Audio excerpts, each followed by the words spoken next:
Eastern Daylight Time, a snow squall was over Brookfield, 16 miles west of Worcester. Yo, Southeast at 50 I just turned my weather radio on. Locations impacted include Providence, Pawtucket, Taunton. This is giving me some severe thunderstorm warning vibes.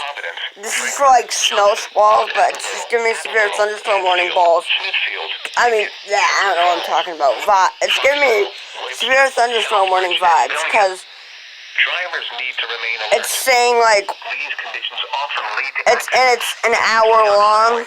This is a special weather statement, Avoid braking but it's heavily. just Consider delaying travel. here. I'll show you guys on my IEM bot. A snow squall will affect southern Worcester and Norfolk counties at 3:30 p.m. See, look at this, guys. A snow squall was over Paxton, or 9 miles northwest. See, it says a snow squall will affect Worcester and Norfolk counties for central Middlesex County and all that, and it's an hour long, so it'll expire at 4:30.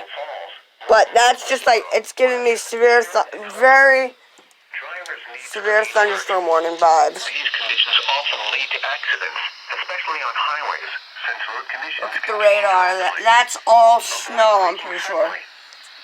Packed in with rain, so. Wind advisory now in effect. And a wind advisory, too. Eastern Daylight Time Monday.